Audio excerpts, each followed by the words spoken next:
So you were in that 10 years, and then I'm guessing you finally said it's enough, and you just said, hey, I gotta go. So you got the limousine company. Right. What made you say, let me get a limousine company? I know. That was pretty bananas.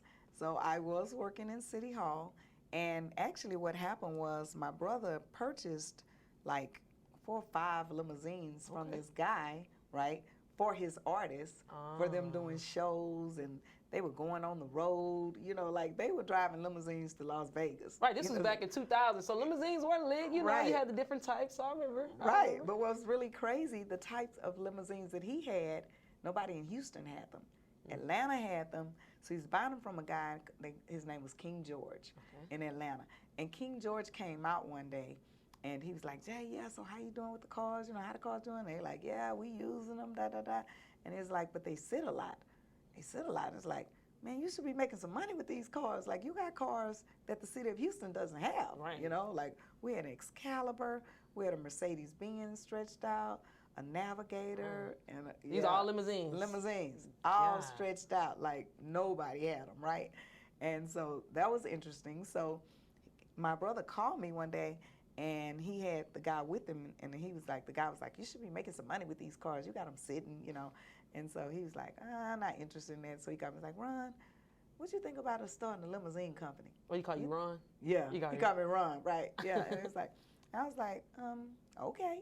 He's like, you think that's something? And I was like, sure. Me, there is no can't. Right. That's what we doing. We're gonna figure this out, right? So you think you can? Of course, sell toilet paper. You know? So I'm like, okay, well, let's check that out. You know, I met with the guy, King George, just kind of see how he started and everything. I did a little research. I'm already working for the city, right? But the cars have to be registered with the city. And they were denying me because they weren't the regular cars. But then I looked at their language and said, this fits under that. Well, what you mean they were denying you because it wasn't the language? Like, what you mean? Because they just had a lot of town cars stretched out, you know? Yeah. And so it was like luxury cars or sedans, and I had a Cadillac Escalade and a Navigator. Right. You know, yeah. And a Hummer. Right. Yeah. And so like the Mercedes, yeah. So, but I was like, are you gonna tell me that a Cadillac Escalade is not a luxury vehicle? Right. So here I go to city council, you know. Long story short, got that in, went to rolling, right? Phones blowing up because there are only cars in the city. So all the other companies started, hey, who are you? Hey, you know. Started doing a lot of business together. The other companies started getting the cars too. Ace Limousine, great company, been here forever. They got a Navigator, you know. So we just kind of, once again, laid the groundwork for them. Right, so you kind of eased in there because it's these companies that's been around for years and years and years, and then you come out, you got Stretch Navigator limousines and all these different type of limousines that are in demand, but for a season, it sounds like you were the only one that had them. Right, and the other thing is that you look at the owners of the companies. What you mean?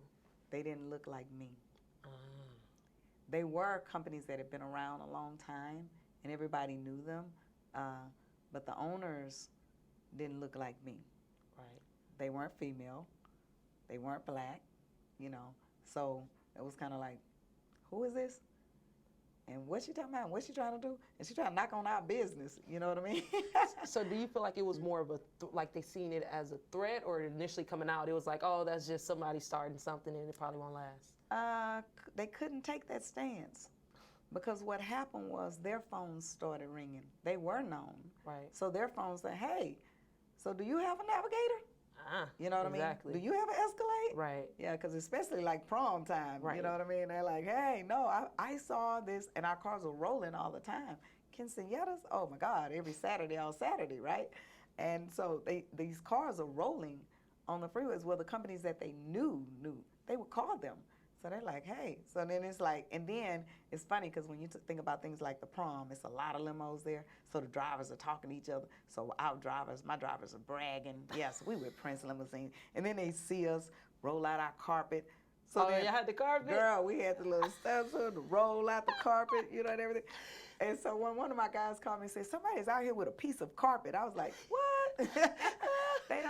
how we do it. Y'all to implement what you were doing. Oh, Right, we man. roll and scroll, you know, Wow. like, yes. No, yes. and I think that goes back to what you said at the beginning with the experience. Yes. It matters. The experience in business matters. Yes. How did you come out with the rolling carpet in general? Is that just something you've seen, or? You know what?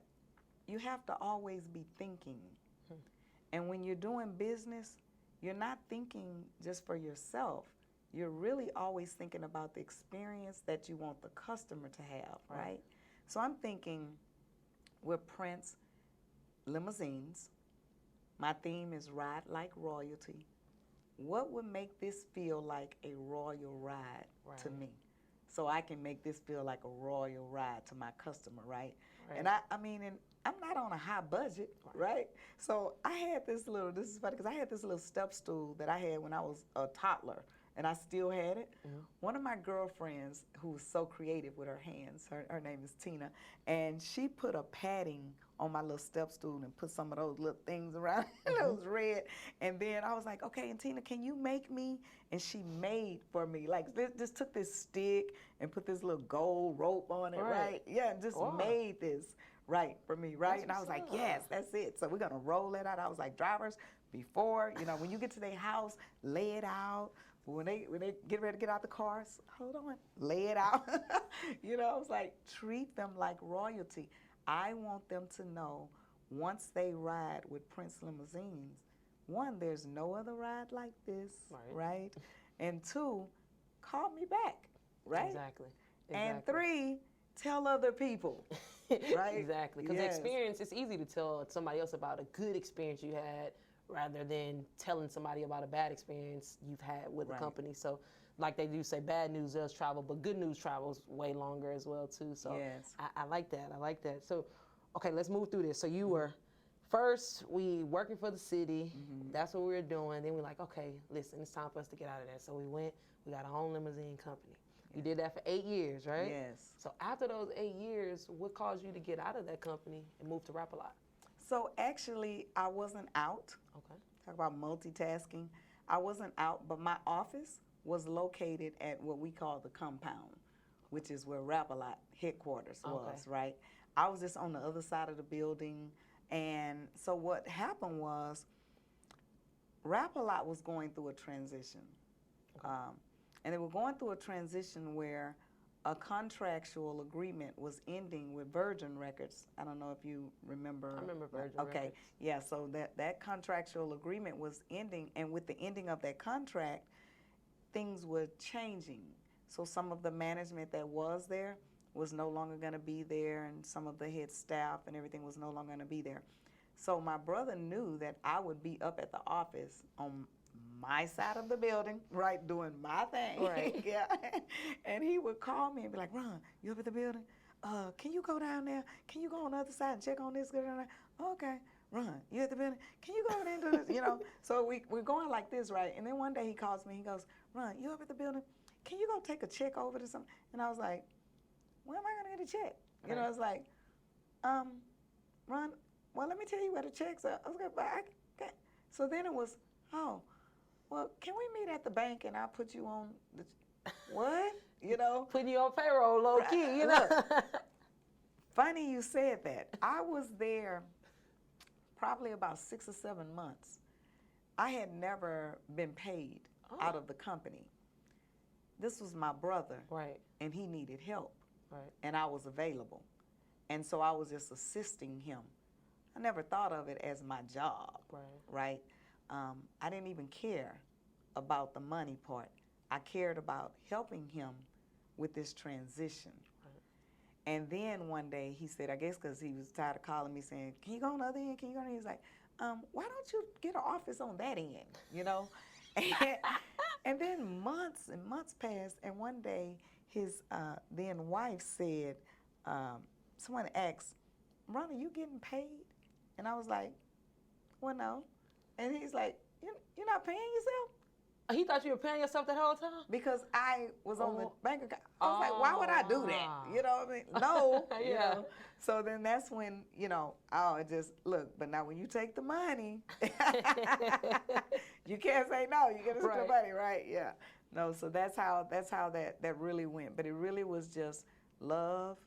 It was just, you see a situation, here's a transition, assistance needed. Our father always wanted us to work together. You and your brother, or just all of you guys together? Me and my brother. Okay. And anytime we called each other, we're gonna answer, and we're gonna respond. But we just did our own things, right? But our father always wanted us to work together. And our first job that we really took together was his funeral. And this was after that, right?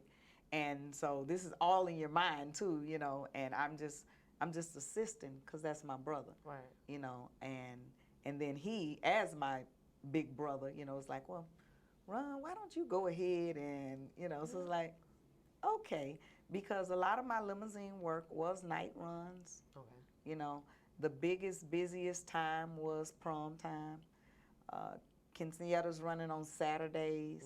You know what I mean? So it was pretty easy to mix the two, you know, and my car's up here, you know, so. So you had a schedule. Yes. It sounded like you had a legit schedule, like you eventually planned it where this is the busy time for this, these are nights, versus his job, it sounded like it was more in the day, in the office. You were actually at the office when he wasn't, which made it effective for the kind of the relationship. So when did you finally say, okay, I'm done completely with the limousine company, I'm focused fully on helping the record label grow? Let me say this too. I also got help for myself with the limousine company. So somebody else was answering my phone. Because the phones can be ringing all day, right? So somebody else is taking the calls, right, to book the runs. One of my drivers was the manager over the runs and assigning drivers. So sometimes when you have your own business and a lot of people are entrepreneurs now,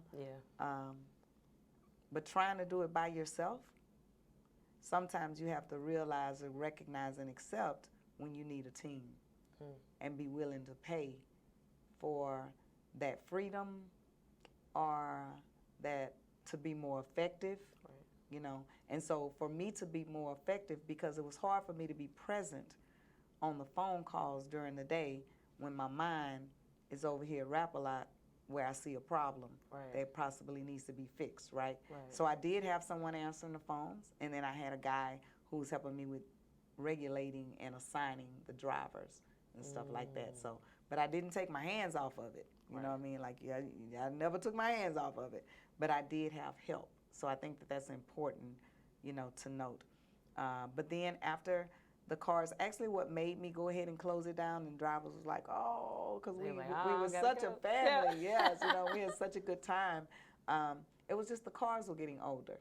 And all the companies now, you know, are like, yeah, you gotta have this, you know. So their cars are newer. So now what's happening is they're calling and saying, so what year is that Navigator? So what year? You know, and it's just like, yeah. So I sold the company. Upgrade my Navigator, or just say, you know, go ahead and just be like, okay, I'm done. I'm done having fun here. Now let's move the fun over here.